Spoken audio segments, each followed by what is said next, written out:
Welcome, my friends, to the Sage of Quay Radio Hour, your home for free and critical thinking, and I'm your host, Mike Williams. Tonight we have part 2 of our show with Cara St. Louis and Harald Kautz Vella. Cara and Harald have co-authored and released a new book called Dangerous Imagination, Silent Assimilation.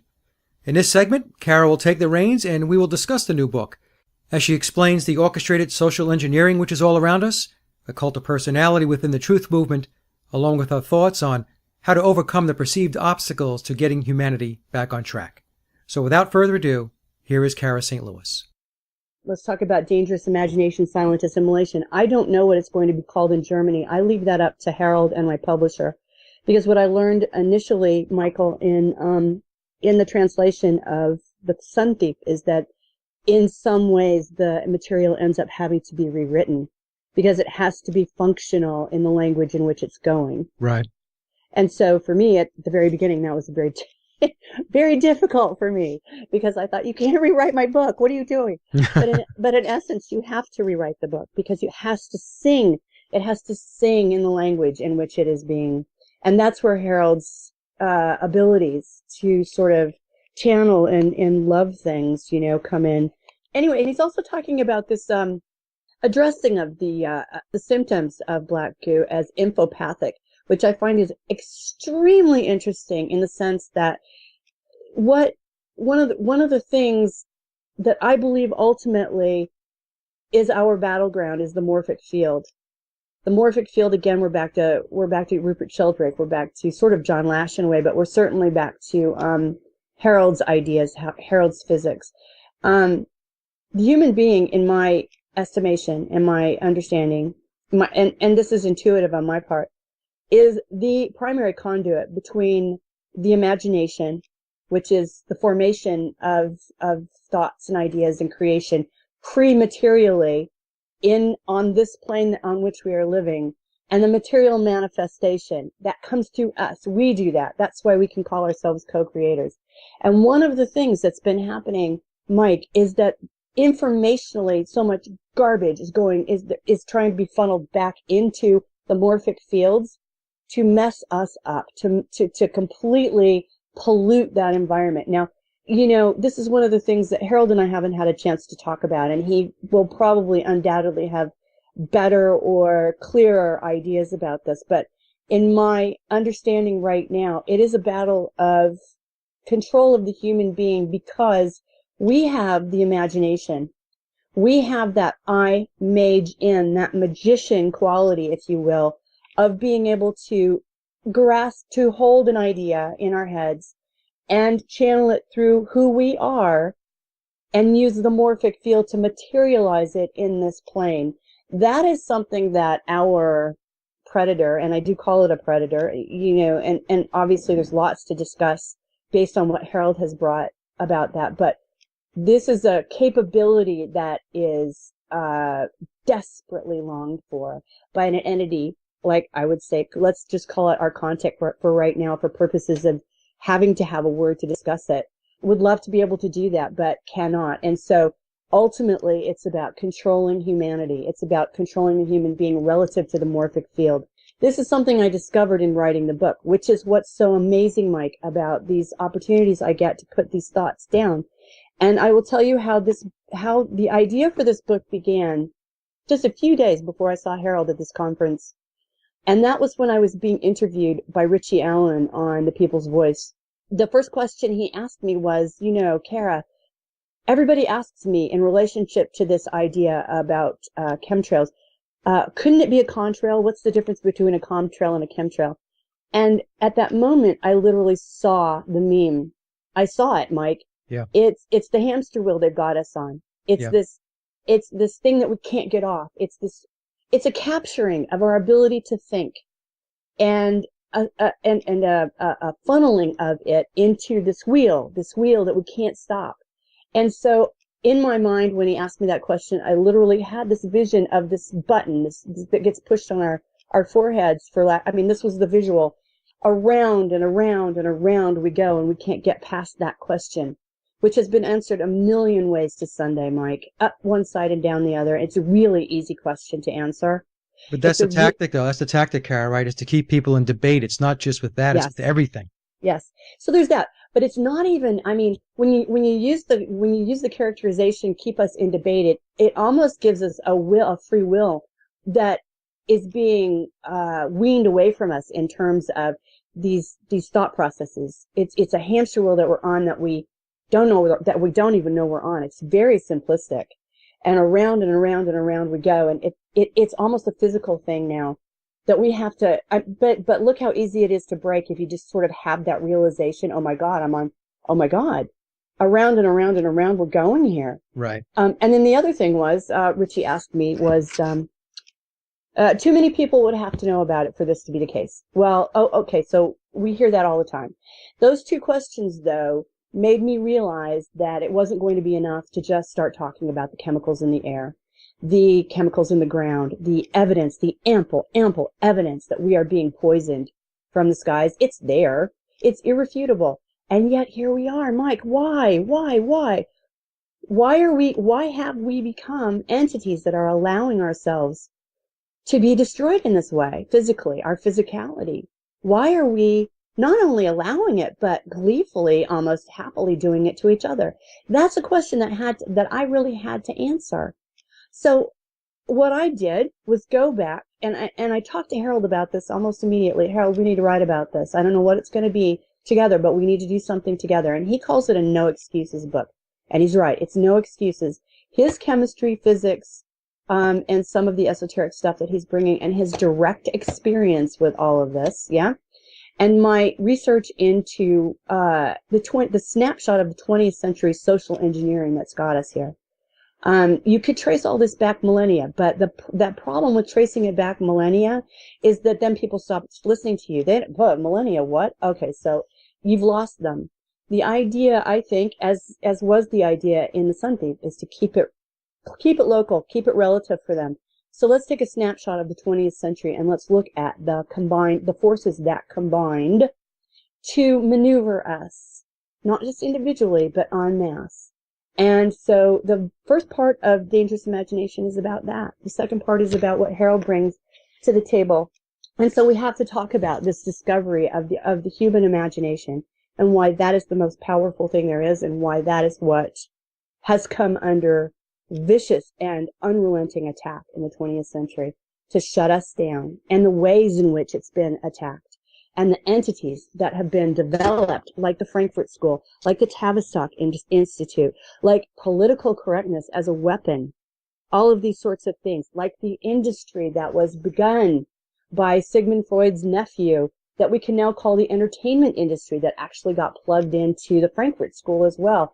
It is all meant to create this giant hologram, if you will. It's just a construct that's built around us to divorce us from who we are. Yes, the Matrix. Yes, it is the Matrix. And it is put in place to numb us out, to pacify us, and to make us maneuverable as groups of human beings. And ultimately, what I came to think and to believe is that because they cannot become co-creators, Mike, that what they're after is our ability to interface with the morphic fields. For the audience that is unaware of the morphic field or the morphic resonance, what exactly is that? How would you describe that? Well, I'm going to do it imperfectly. I want to get Harald back at some point to talk about this in a better way. But my understanding of the morphic field is that it is, in a way, a prototype. If you've ever had any experience of being able to understand what lies beyond the material, which some people call the etheric, some people call counter space, it is that which is there, but it is outside the realm of our material physicality. It's between, I'm sitting here looking at a chair. It is that which I cannot see, which is between me and that chair. It is, I don't want to call it space. I want to call it counter space. Okay. Let's say you cut a magnet in half. Now this is coming from Rupert Sheldrake's work. Say you cut a magnet in half. You don't have a north pole and a south pole in two halves of a magnet. You have you have two magnets, two complete magnets, the north and the south, and the north and the south. Yeah. And the morphic field is what surrounds that magnet. And it's the prototype. It is the thing that holds what a magnet actually is. And because human beings are in possession, because we are who we are in possession of what we have termed the imagination.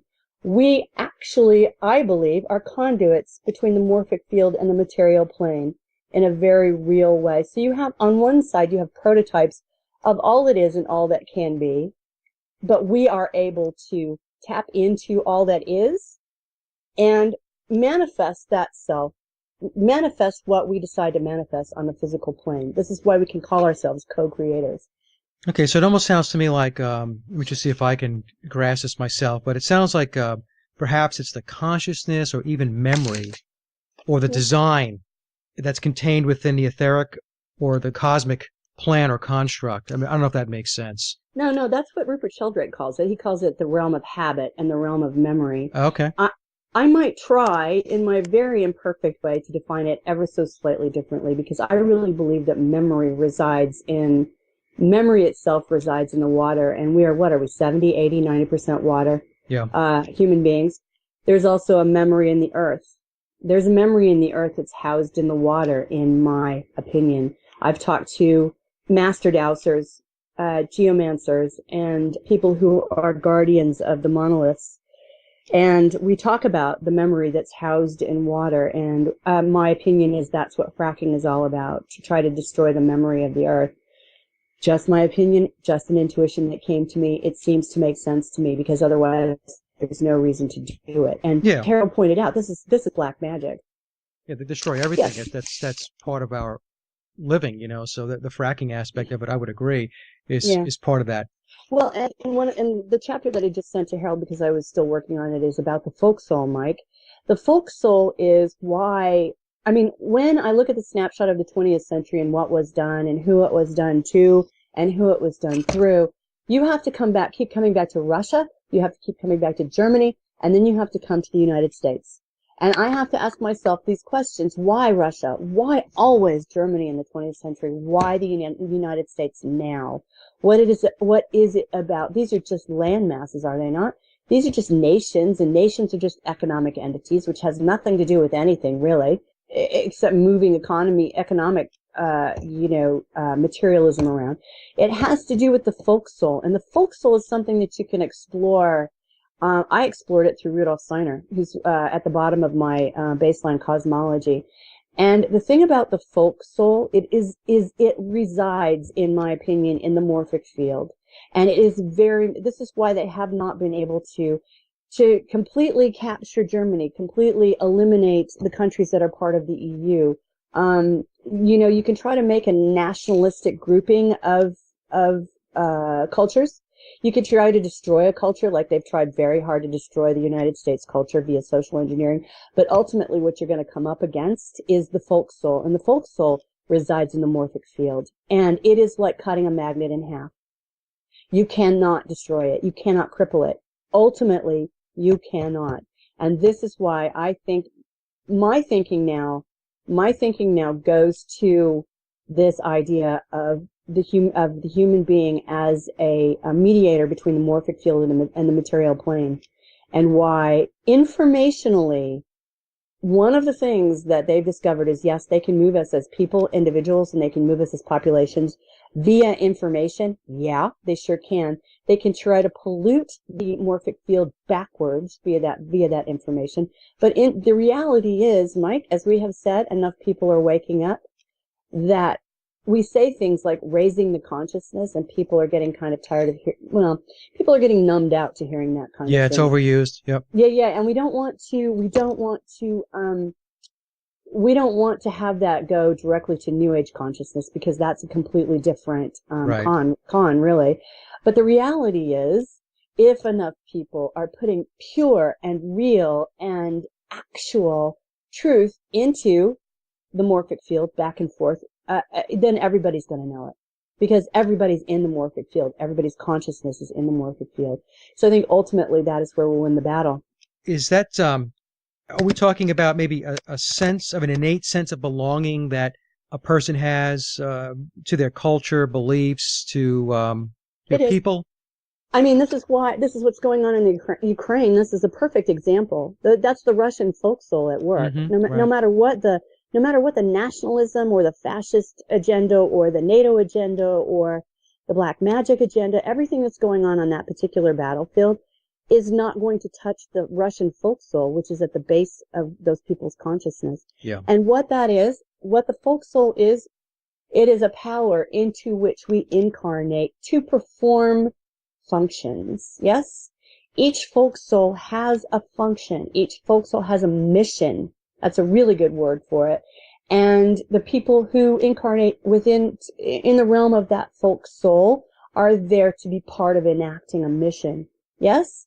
And each of these folk souls is uniquely endowed with abilities and talents and also the negative stuff.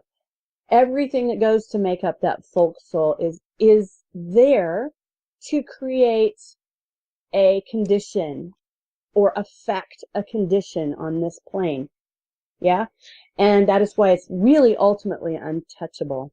Yeah, that's exactly right, because I look at it as you're explaining it, maybe these are not the proper words, but like an innate reflexive priority that a person has. As an example, with me, I have a very strong attachment to humanity and the planet.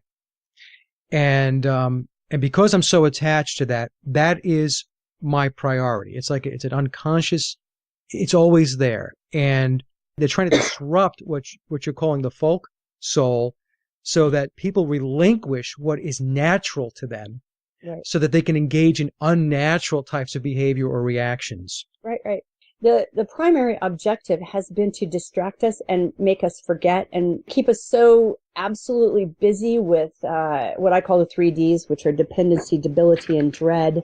This mind control apparatus that they perfected during the Korean War, really, to keep us absolutely occupied, completely occupied, so that we don't look toward the morphic fields. We don't look toward what we can do. We don't, that connection becomes so polluted in a way, clogged, that, and if they do that for long enough, then we forget it's even there.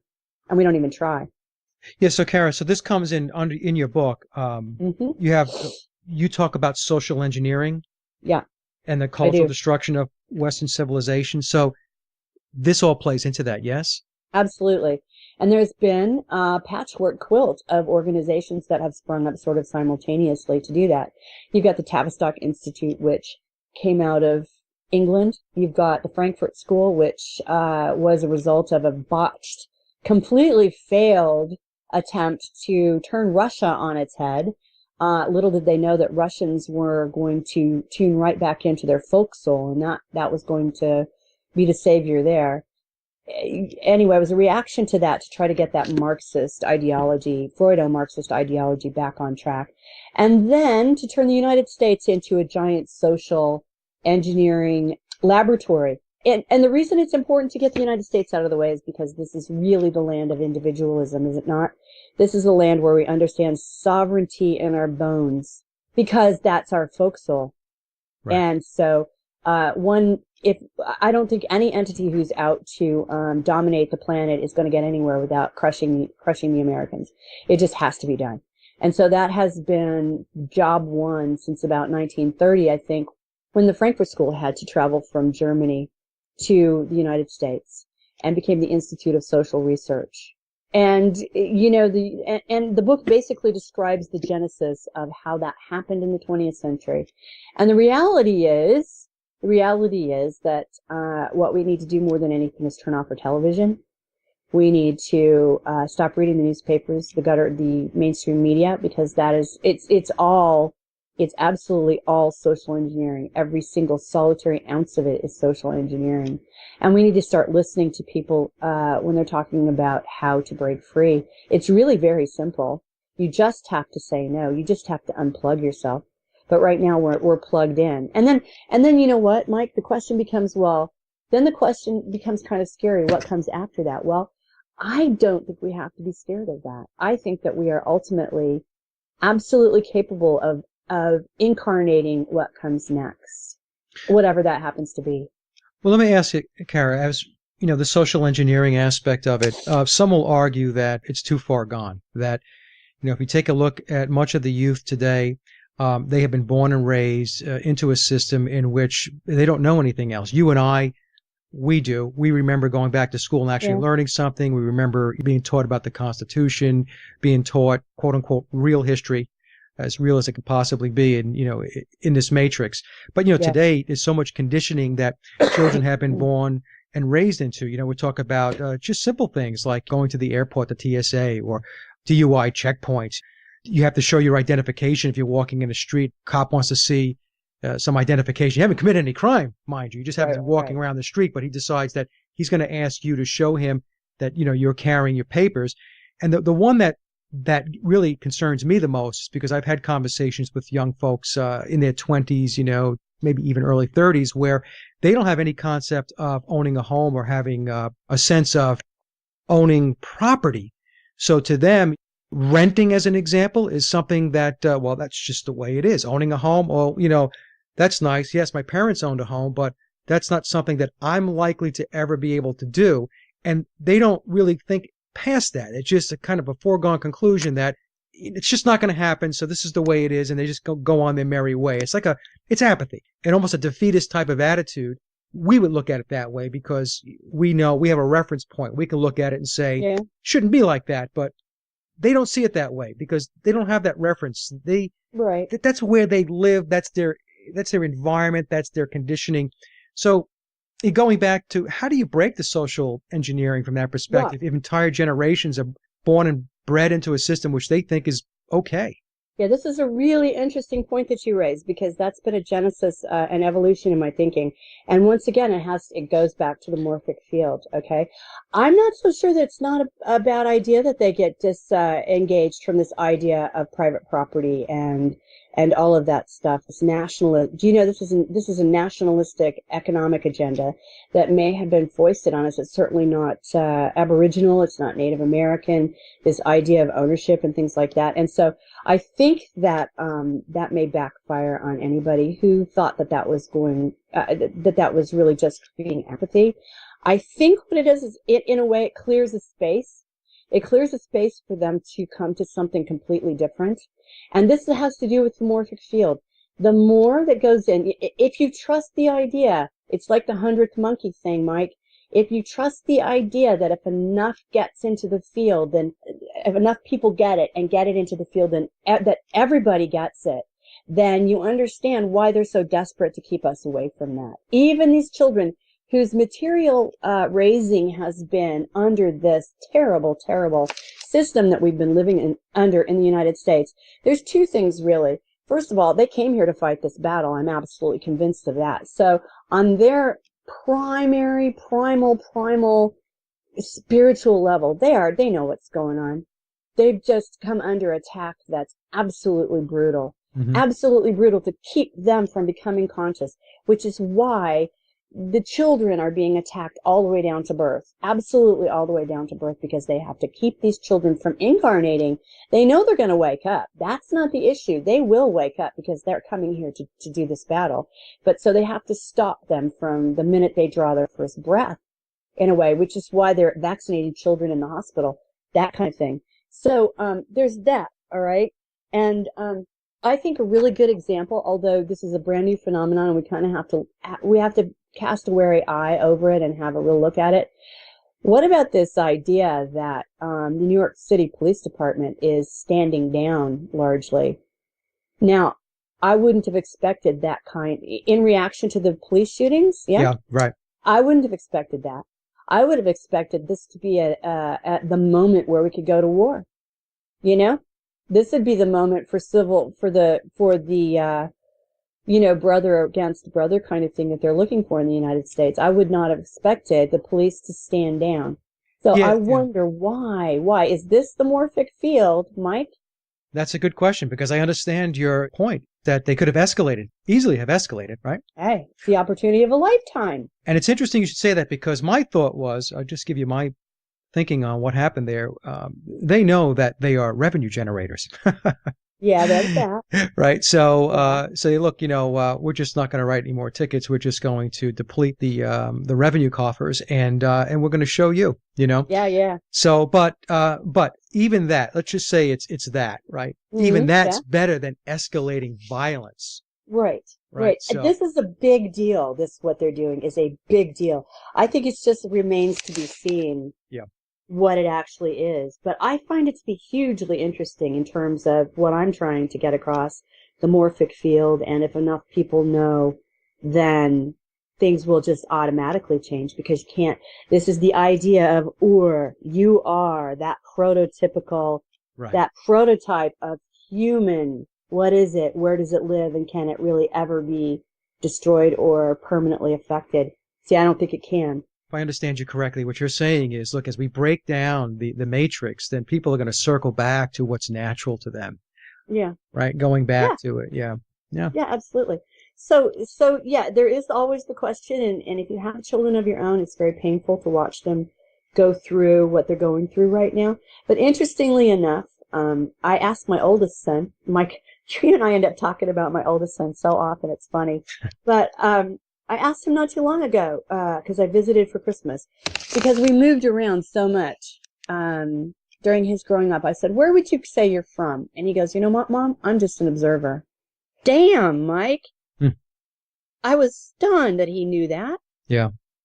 But he knows it no matter what he has to live with on his daily life, no matter what they all have to live with in terms of being under attack all the time, physically, mentally, spiritually, emotionally, all of those things to try to break them down.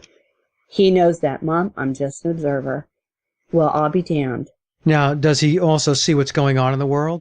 He does. Now he's coming up to my children have been and I can talk about them because they're just very handy examples and I know them intimately, but it's been very difficult for them to follow my trail since my mother died in 2010 because it's intimate to them and it's part of their initiation as spiritual beings, and it's also very painful for them. So but they have been coming along, and they absolutely applaud what I'm doing. They understand on a spiritual level why it's important that I do what I do and why I really need to do what I do, and that it's my mission at this point. I do know that my oldest son has picked up my new book, Dangerous Imagination, Silent Assimilation. I gave them some John Lash and some Dr. Coleman for Christmas. So they are open to... You gave him some easy reading. I gave them some easy reading, baby. But so that's where they're at. They've gotten past this initial absolute assault that was the murder of their grandmother, and they're able to take in some of the stuff that they need to know and do it very quickly, so that they can be who they need to be now. And my children are not. I mean, every child globally born past a certain time is here for this reason. Cara, just going back for 1 second, I just want to circle back to when you were on the Richie Allen show and, the question came up, how do you debate contrail versus chemtrail? In your view, how do we get out of that cycle? Because that is a gigantic problem. Well, yeah, one of the things, the only thing I know to do as a writer is write. So that's why I got Harold, my friend Harald, and said, we have to do this. We have to do this. I think this is something that we're called to do next. And at that point, I had no idea what it was going to be at all. But I knew that we had to do something together that would add to the avalanche. Add to that. Push the rocks down the mountain, Mike. Let's get this done. Yeah. So that everybody understands and can break free of this thing. I mean, and once they understand, once that moment occurs, like, why can't I get past that question? I think people really start to understand that they're in a mind-numbing Novocaine-ish kind of trap. Right. My brother and I had this conversation, and my brother, he helps me run the blog. He said, "Hey, Mike, look, even if it's persistent, quote unquote, contrails," he says, "that's not good either." Yeah. So, right? So we're debating something that is absolutely ludicrous because whether you want to call it chemtrails or persistent contrails that stick around for hours on end, mm-hmm. Neither is good. So people need to rise above that and start to put action in place in which they can start addressing this and, getting this thing put away. I think Harold had I'm so excited that he said the word infopathic. Yeah. It's not homeopathic anymore. No, he's right. It's absolutely infopathic because this is an informational attack. Yeah. That's where it's coming from. It is on that level, this artificial intelligence, informational level. And so everything we do has to be infopathic. And if we are the purveyors of, if we are that conduit, that magic moment between idea and manifestation, we have to step back into that understanding as well and believe in ourselves. Yeah. Absolutely. Absolutely. Information in. What is it? People say it. If garbage in, garbage out. Right. I mean, it's the same principle. Information. It's be that gateway again. As above, so below. How many ways do we tell ourselves this? Right. So I guess to the audience, to answer the question about how do we break through, how do we make change? Because I think a lot of people get stuck on that. It's like, oh, this thing is just too big. I don't know what to do. But the thing is, if everybody stepped up to the plate, I had a little rant on Facebook the other day about that. But Yeah. But as an example, you and Harold writing the books, blogs, websites, radio shows, Yeah. people who are good at video and creating documentaries, continue to put that information out there, continue to push the wagon until the wheels fall off, essentially. That's how we get there. And everybody can do their bit. And even if it's a little bit, it's more than what was happening the day before when you weren't doing anything. Right. And frankly, I think we're close. I honestly think we're close. People are trying to come up with ways to actually manifest this in the material. Yeah. Because of that question. What do we do? What can I do? Oh my God, that's so this idea that I can put information back into the morphic field is so voodoo to me. I mean, I can't relate to that idea. But there are people who are trying to come up with ways, no matter how flawed they may be, or they may turn out to be, to enact our capabilities as spiritual warriors and at least give us an idea of how to go about using our physicality or using our material body or using the fact that we are here on this plane right now to change, to affect change. Yeah. Yep. You just had John Lash on with a phenomenally, was that you? That was you. You had the interview, right? No, that was an interview we had with Henrik. Oh God, that was Red Ice. Oh God, I wish I had John on the show. No, that was that's okay. We could talk about that. He was on Red Ice. Yeah. He was on Red Ice with Henrik, and Yeah. John had come up with this game plan, which some people crapped on because it was too quote unquote esoteric and so on and so forth. That it was just a bunch of new agey stuff, I guess is how they were looking at it. But I didn't view it that way at all. I mean, I looked at it as this is John's strong point, and he's going to utilize the tools that he's an expert in, and he's going to apply them. Yeah, I was very. I looked at it and I thought, this has yet to pan out. I can see 50 or 60% of this that's absolutely I can agree with in terms of what I know about spirituality, what I know about the morphic field, all of those sorts of things, the return of Sophia, who we really are and what we're really standing on, all of those things. And the rest of it has to be, remains to be seen. But you know what? He's trying.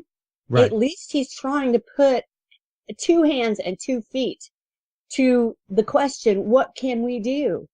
All right, you got hats off to him for that. You can't just shoot that down just because I don't know. It did at least elicit some seriously allergic responses in some people, which I thought was pretty.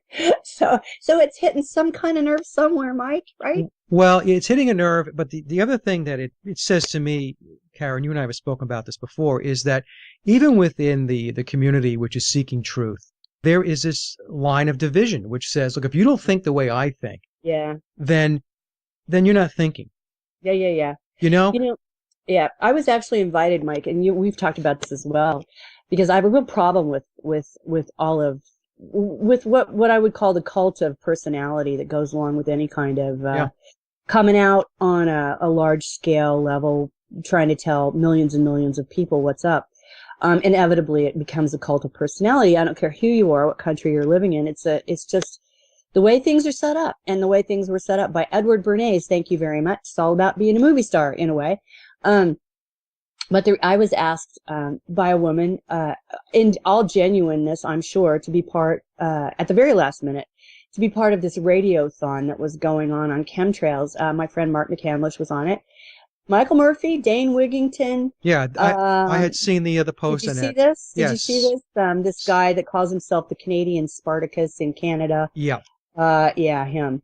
And a couple of other people. I didn't see Sophia on the list, Sophia No. Smallstone, which kind of surprised me. But they asked me at the very last minute to be part of that and told me they had not been able to get a hold of me and some other things. And she had just listened to your interview with me twice, probably the one where I was complaining about the egotism that's infected our movement in the United States. And I didn't want to go on it. And I didn't want to go on it because I was going on, I felt like there were people on that were participating in it that had been infected in a way, that were part of this, what I call division, and what we're both calling this division, this infighting about who knows more and who's more right. And, I don't want to be part of that. I'd rather go my own way. Yeah, absolutely. It's all about, it's people, they latch on to that celebrity. Yeah, I don't want to be part of that. At first, No. it pissed me off that nobody was paying attention to what I was doing. And it pissed me off because I paid a huge price, some of the prices and I outlined them in The Sun Thief. And my mom died for this, for God's sake. Okay? So it made me mad that they were ignoring what we had to say, what she was trying to say. But the reality is there was an open door in Germany.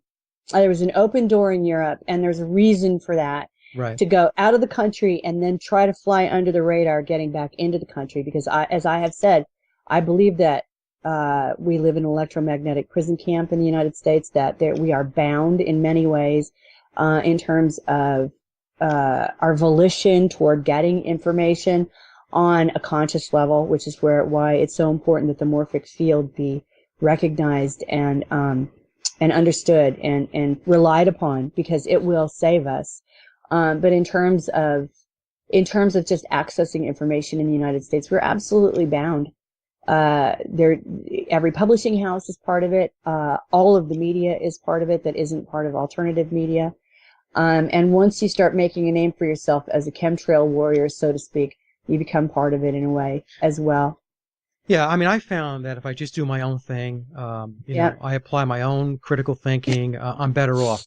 Going back to the radiothon that you were talking about, there was one person there that not quite happy with me because I had somebody else on the show that we talked about the co-opting of the geoengineering movement, or at least the attempt to co-opt geoengineering movement, Yeah. And, that person decided that they were going to, and this is going to sound stupid to the audience, but you'll get what I'm saying here, to defriend me and others that were associated with that particular discussion or that particular radio show.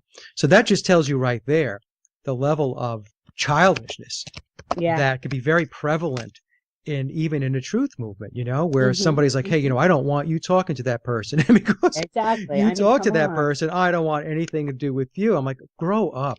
Would you grow up, please? What are you? You think you're the only voice that people have to listen to? Come on, give me a break. Yeah. Right. It's funny too, because I talked to Harald about that radiothon, and I had said to this woman, look, I'm getting ready to start doing interviews in the United States, myself and my writing partner right now, Harald Kautz Vella. And if you wanted to interview us together, that would be something altogether different. And she replied to me that she actually wasn't an interviewer, but that she could ask Dane if he wanted to interview us. And I said, and also this Canadian fellow, I can't remember, Sylvain Henry, I think his name is. Yeah. And I said, nah, thanks anyway. I've got other stuff. I've got other stuff to do. And then I told Harald about it, and he said, I'll talk to anybody because, as you can tell by talking to him, he's just like, bring it. Yeah. I'll get on and talk to anybody, and all that does is highlight what he calls their demon, and for him it's a win-win situation. But that's how Harald operates in the world. For me, I'd rather use my energy someplace else, Yeah, I mean, that's fine to take that approach. There's nothing wrong with that. My point was that within the community itself, that there are agendas, and and you have to be very careful because some of these folks come across as very sincere, very genuine, but you have to take a step back and you have to assess it. Are they really genuine? That's all I'm saying. And don't get me wrong. There are many people in the movement I have some of my best contacts, best friends, colleagues that are in the movement that I can speak to, and they are genuine people. They're great. And there are others that I have learned that maybe not so. I don't Yeah, connect with them as often. Gordon Duff actually operates on that level too. He talks to people that, and you go, "What are you doing, man?" And his reaction is always, "Look, I win. I talk to them. They try to shut me up. They can't. I win." So I mean, It's impossible to shut Gordon Duff. I know. I just got after him for being on the show. I was like, "Gordon, what are you doing, man? What are you doing? Don't be on that show." He said, "I win. I win. I win. I win." And I said, Yeah. "Okay, all right." So I said, "Gordon, don't be a butt munch about it. I'm just, I don't want you breathing the same air as some of these people." But he just gets in there and mixes it up. So, I mean, yeah, that's the way it has to happen. But yeah, so I've come to I guess I've come to making peace with myself about being alone, just being on my path, and as long as I follow my path, the doors seem to open. Mike, I don't know if I sent you this or not, but one of the most amazing things happened. Somebody showed it to me. I can't remember who now, but somebody showed me there are these events going on in Germany, the Monday meetings they call them, and it's Yeah. a kind of a holdover from, I guess it's a renewal of some of the protests that they started to do, Right. probably prior to World War II. Anyway, they sent me this. Somebody sent me this video of this fellow, and I was so taken aback, and I was so amazed. It was a Monday meeting in a town called Rostock, which I believe is an industrial shipping town, perhaps maybe on the shore, on the sea. And it was the sun was going down. It was getting dark, and there was a bit of rain. He was standing under an umbrella, and you just had this image of this one lone man standing there under an umbrella with the rain coming down in the dark, talking to whoever was gathered there. And guess what he did, Mike? He held up a copy of the German translation of The Sun Thief, and Wow. All right. he opened it and he started to read from it. Now, for me, this was an example of how what we're doing is working. Yeah. All right. This guy, who knows who this guy is, but made it his business to stand up under an umbrella in the rain in a seaport town in Germany to a gathering of activists, open The Sun Thief and start to read. All right. Now, I don't need Dane Wigington or anybody else for that. No, that's what I was saying before. I mean, you write your books, you have your Yeah. blogs and your websites and your radio shows, and you create documentaries. Somebody else doesn't have to facilitate that for you. You could be your own facilitator. Yeah, I don't need their acknowledgement or their Validation. Yeah. validation of any of this stuff. My mom is bringing this stuff. My mom gave her life for this stuff. Okay, you can't stand. Who could stand in the way of that anyway? Really, that's from the other side. That's Right. going to happen, man. That is going to happen, whether they like it or not, whether the Arctic ice is melting or not. That story is going to be told of this woman who gave her life in a crosswalk so that we could all wake up and know this shit. Okay? And Harold touched on it before, and you had commented also that, we always tend to look at things from the perspective of there's negative forces, there's negative unseen forces, but there are also positive forces, Yeah. positive unseen forces. Yeah. So, that battle is going on both sides of Yep. that veil that we don't typically get to look into. Oh, they're helping us all the time, Michael. They're Yeah. here. They're here all the time. Yep. They're here with us. They're helping us, and we just have to remember that. And that's why it's very important for humanity to get back connected into their spirituality, get back to being connected back to Mother Earth, because the more of that people can do that, then the amount of help that we're going to be able to get from the other side of that curtain, as I mentioned before, is going to grow exponentially. And, the Matrix and the controllers, the puppet masters, whatever you want to call them, have spent an enormous amount of time and energy trying to separate humanity from that connection. Yeah, absolutely. And by the way, I was just thinking about Harold. I don't know why in particular, but he kind of downplayed this idea that he's not constantly being harassed. But I promise you, I know he's constantly being harassed. The thing is, he doesn't care. Yeah. He believes in his ability to survive through his heart, to survive anything they can throw at him. Yeah, I can imagine, because, the stuff that Harold's was talking about and the stuff that he's working on, it's true. Now, It is true. right? It is true. And the Can thing you is, not feel it when he talks? When he talks, you can feel the truth of it. yeah, absolutely. And the more research you do and the more you go down the rabbit hole, Mm-hmm. the more that you know that these dots all get connected.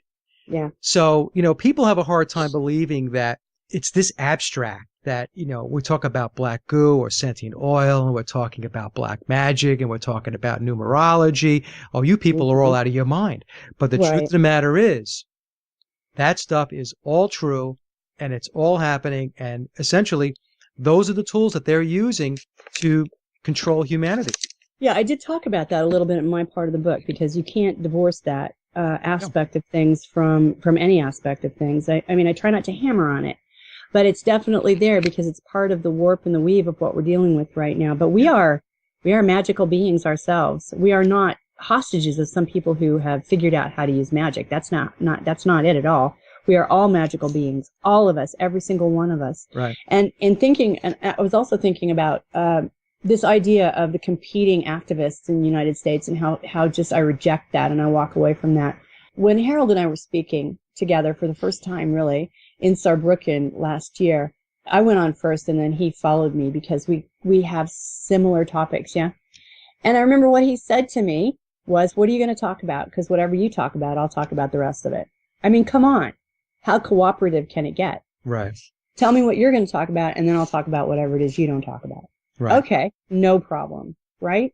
That's the way it's supposed to be. That's the way it's supposed to be. Yeah. So, I mean, essentially, I'm very excited I think that may have been the first time that Harold's been in the United States. I'm very excited for him to get his energy and his great knowledge out into our country and see what that does to crack the sclerotized, frozen sort of situation that they have us in.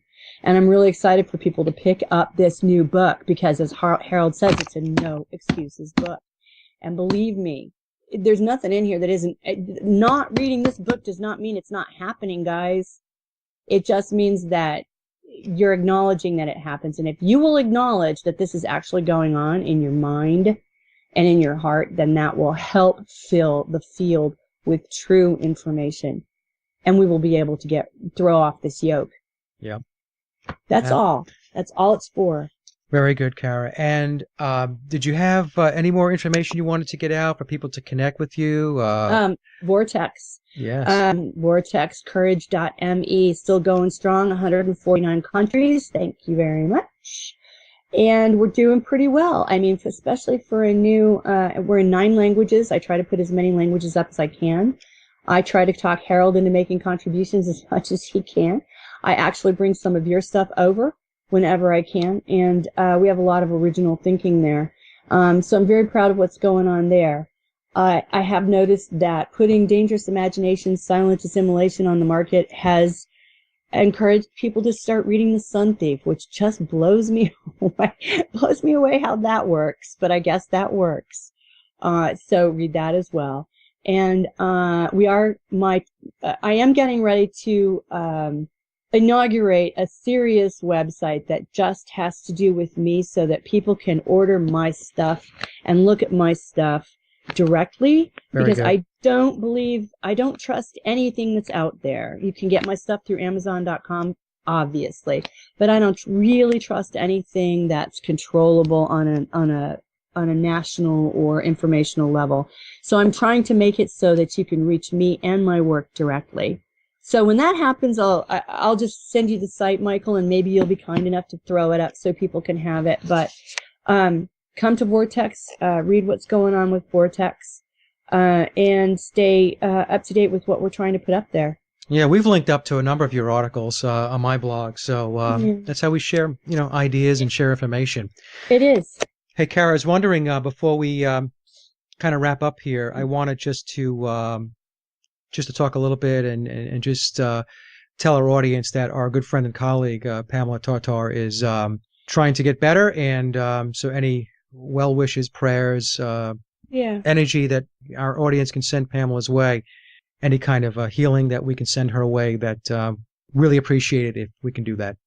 Yes, I thank you, Michael, for putting that out there because Pamela is one of those people whose work is mighty, and her work is so important. And she struggles through all of the challenges that have been laid on her to get it out there. She never stops. She never gives up, ever. And anything that we can do in the field to support her getting back on her feet, please let's do. I can't tell you how important she's been in my life since I've gotten to know her. And no matter what she's going through, she has all this energy, this beautiful, loving, healing energy to send out. I don't know where the heck she gets it, really, because she's just amazing. So yeah, let's do that for her, please. Thank you, Mike. Yeah. I mean, whenever people say to me, I don't know what to do or it's too hard. Right. Exactly. And I think about what Pamela does and how she goes about defying all the odds to continue to do the things that she does. It's truly an amazing story. So, thanks, Mike. Yeah, absolutely. I hope if she hears this, Pamela, we love you so much. We do. We do. So. And David, her husband, David. Yeah, David. Who does so much to get her out there so we can all hear her and talk to her. Yeah, good people, really good people. And so what I would like everybody to do, even though this is my show, is to go to Pure Momentum Network. That's Pamela and David's network, and listen to all the excellent interviews and shows that Pamela has done. And has gotten some very, very important information out to the masses. So please go to Pure Momentum Network and take a listen. Okay. Thank you, Michael. And thanks for having us on to talk about this. You're very welcome, Cara. You guys can come back, as you know, anytime. I found Harold's discussion, especially because you and I have spoken before. I mean, this is the first time I've heard Harold, And, right. And I was Everybody needs to hear Harold. Oh, it's just everybody needs to hear Harold. It's eye-opener discussion. So Yep. He has no fear, my friend. He has absolutely no fear, and he's esoterically so deep. He's so plugged into the pulse of what's going on with this planet. Yeah. And he has no fear of sharing it. It's amazing. It's amazing and beautiful. So yeah, I want to get him out into the public as much as I can in the States, because I think it will do a lot to heal the country. Well, thank you for bringing him on. Yeah, absolutely. All right, Cara. So I'll let you go, and I'll have the show out probably, but within the next 10 days or so. Okay, baby. All right. I'll see you later. Yep, I'll be back in London. I'm going back to London on Monday or Tuesday. I can't remember. Monday, I think. All righty. All right. So Talk long, to you Harold. soon. Harold just came on video. Did he? Bye, Harold. Bye-bye. And that concludes part 2 of my interview with Cara St. Louis and Harald Kautz Vella, and I hope you enjoyed the discussion as much as I did. Cara and Harold's book, Dangerous Imagination, Silent Assimilation, can be purchased at Amazon.com in both paperback and Kindle. Cara's website is Vortex, Conscious and Courageous, and can be reached by going to vortexcourage.me, where you can find many fine articles, including material by Harald. Please see the show notes below for any additional links. And as always, I'd like to thank everyone for listening and visiting the blog, The Sage of Quay. Also, if you get a moment, please take a listen to my album, Leaving Dystopia, by heading over to laboroflovemusic.com. And remember, live in truth and always serve creation. It's really that simple. See everyone next week. Be safe, enjoy, and God bless.